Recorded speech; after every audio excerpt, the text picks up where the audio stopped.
Hi, നിലവിൽ iPhone 13 സീരീസിന് വരുന്ന ഒരു കോമൺ കംപ്ലൈൻ്റ് ആണ് ഡിസ്പ്ലേ അപ്ഡേറ്റിന് ശേഷം വൈറ്റ് അല്ലെങ്കിൽ ഗ്രീന് ഈ സ്ക്രീനിലേക്ക് ഡിസ്പ്ലേ മാറിപ്പോവുക. പിന്നെ ഐഫോൺ 13 മാത്രമായിട്ട് കണ്ടുവരുന്നൊരു കംപ്ലൈൻ്റ് ആണ് ഡിസ്പ്ലേ 3 കളറിലേക്ക് മാറുക, അല്ലെങ്കിൽ ട്രിപ്പിൾ കളർ ഇഷ്യൂ എന്ന് പറയും.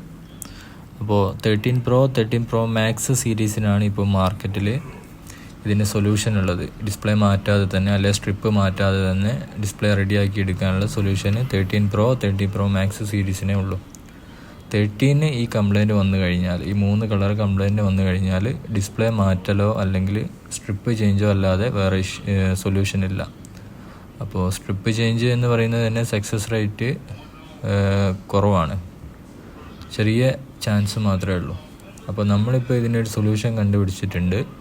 ഡിസ്പ്ലേ മാറ്റേണ്ട, ഡിസ്പ്ലേൻ്റെ സ്ട്രിപ്പ് ചേഞ്ച് ചെയ്യേണ്ട, അല്ലാതെ തന്നെ ഇത് റെഡിയാക്കി എടുക്കാനുള്ളൊരു സൊല്യൂഷൻ നമ്മൾ കണ്ടുപിടിച്ചിട്ടുണ്ട്.